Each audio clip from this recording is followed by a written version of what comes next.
एक है स्वामी निश्चलानंद जी शंकराचार्य हैं, वयोवृद्ध हैं, कभी कुछ कहते हैं कभी कुछ उनके मुंह से निकल जाता है।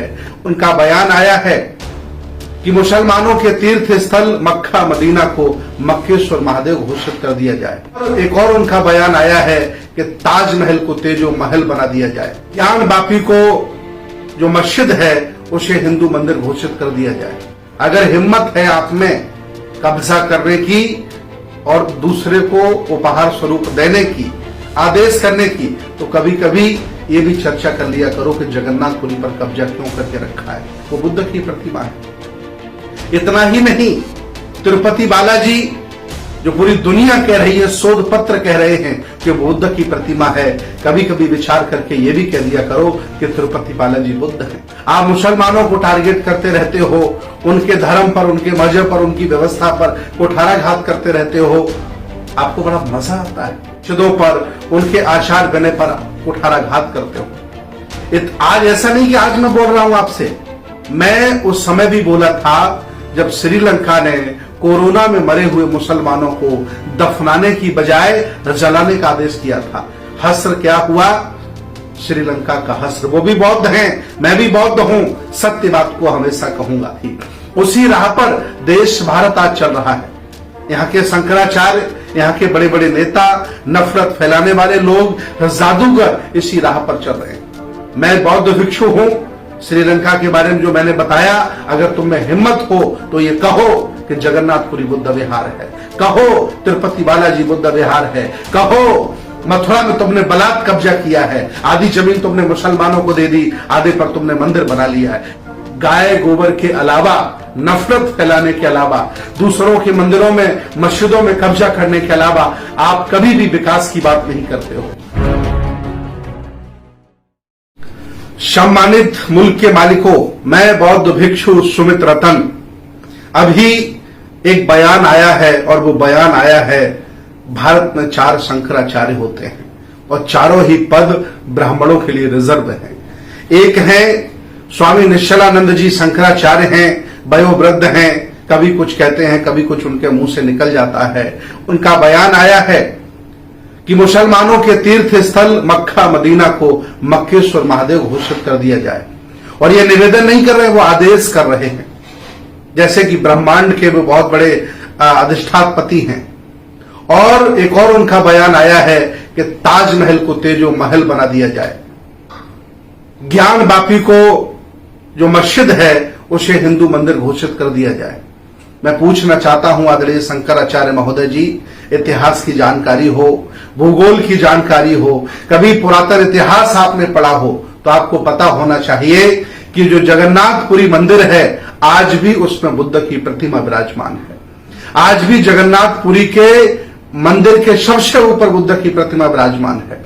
अगर हिम्मत है आप में कब्जा करने की और दूसरे को उपहार स्वरूप देने की, आदेश करने की, तो कभी कभी ये भी चर्चा कर लिया करो कि जगन्नाथपुरी पर कब्जा क्यों करके रखा है। वो बुद्ध की प्रतिमा है। इतना ही नहीं, तिरुपति बालाजी जो पूरी दुनिया कह रही है, शोध पत्र कह रहे हैं कि बुद्ध की प्रतिमा है, कभी कभी विचार करके ये भी कह दिया करो कि तिरुपति बालाजी बुद्ध हैं। जब इतना ही सत्य कहने की आपकी आदत पड़ी है, मैं आपसे पूछना चाहता हूं, आप मुसलमानों को टारगेट करते रहते हो, उनके धर्म पर, उनके मजहब पर, उनकी व्यवस्था पर कुठाराघात करते रहते हो।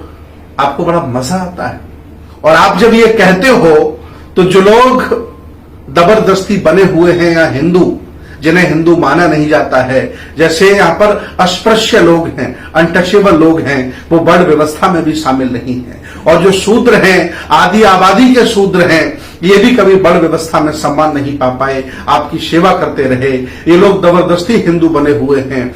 इन लोगों को बड़ा अच्छा लगता है जब आप मुसलमानों के मंदिरों पर, उनकी मस्जिदों पर, उनके आचार बने पर कुठाराघात करते हो। आज ऐसा नहीं कि आज मैं बोल रहा हूं आपसे, मैं उस समय भी बोला था जब श्रीलंका ने कोरोना में मरे हुए मुसलमानों को दफनाने की बजाय जलाने का आदेश किया था। मैंने कहा ये दुनिया अलग अलग विचारों की है, अलग अलग धर्मों की है, अलग अलग मान्यताओं की है। व्यक्ति कोई भी धर्म का पालन करे, लेकिन कभी किसी धर्म पर आक्षेप ना करे, आरोप ना लगाए, उसको ध्वस्त करने का प्रयास ना करे। हस्र क्या हुआ? श्रीलंका का हश्र। वो भी बौद्ध हैं, मैं भी बौद्ध हूं। सत्य बात को हमेशा कहूंगा कि जब जबरदस्ती आप किसी की संस्कृति, सभ्यता, दर्शन को नेस्तनाबूद करने का प्रयास करते हो, वह नहीं बल्कि आप हो जाते हो। वही श्रीलंका की सरकार खुद खत्म हो गई जो वहां के मुसलमानों को, तमिलियनों को, ईसाइयों को खत्म करना चाहती थी। उसी राह पर देश भारत आज चल रहा है। यहाँ के शंकराचार्य, यहाँ के बड़े बड़े नेता, नफरत फैलाने वाले लोग, जादूगर इसी राह पर चल रहे हैं।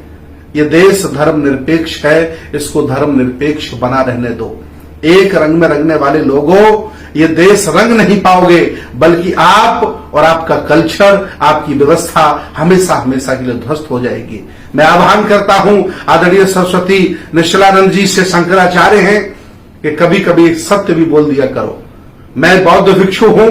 श्रीलंका के बारे में जो मैंने बताया, अगर तुम में हिम्मत हो तो ये कहो कि जगन्नाथपुरी बुद्ध विहार है, कहो तिरुपति बालाजी बुद्ध विहार है, कहो मथुरा में तुमने बलात् कब्जा किया है, आधी जमीन तुमने मुसलमानों को दे दी, आधे पर तुमने मंदिर बना लिया है, कहो शाकेत बौद्धों की है, जबरदस्ती संविधान के विरुद्ध जन भावनाओं के आधार पर तुमने अयोध्या में मंदिर बनवा लिया। कहो ना, अगर इतने सच्चाधारी हो आप, शंकराचार्य हो, तो आपको पता चल जाएगा। इतिहास आपने पढ़ा होगा तो आपको पता होगा कि शंकराचार्य का कब इस भारत में आगमन होता है। ईसा मसीह कब आए, मोहम्मद साहब कब आए और बुद्ध कब आए, और बुद्ध की संस्कृति ने इस देश को क्या दिया और आप इस देश को क्या दे रहे हो। गाय गोबर के अलावा, नफरत फैलाने के अलावा, दूसरों के मंदिरों में, मस्जिदों में कब्जा करने के अलावा आप कभी भी विकास की बात नहीं करते हो। तुलना करते हो तो भारत की पाकिस्तान से करने लगते हो, लोगों को बरगलाते हो। अरे कभी तुलना करनी हो तो रसिया से करो, अमेरिका से करो, जापान से करो, तब समझ में आएगा कि तुलना भी कोई चीज होती है। नफरत फैलाकर कब तक इस देश को बर्बाद करोगे। शंकराचार्य हो आप, सन्यासी हो, आप कम से कम सत्य बोलो, सत्य बोलो। अगर सत्य नहीं बोल सकते हो तो मुंह पर लगाम लगाइए, जुबान पर लगाम लगाइए और मंदिर में बैठ करके रोटियां तोड़ने का काम करिए। देश को बांटिएगा नहीं। बड़े संघर्षों के बाद ये देश इकट्ठा हुआ है, ये तरक्की कर रहा है, प्रगति की राह पर चल रहा है, और आप इसे तोड़ करके बर्बाद करना चाहते हो। इस मंसूबे में हम जैसे लोग हजारों हैं, लाखों हैं, आपको कामयाब नहीं होने देंगे। और सत्य होगा वही टिकेगा, झूठ होगा वो मिट जाएगा। बहुत बहुत धन्यवाद।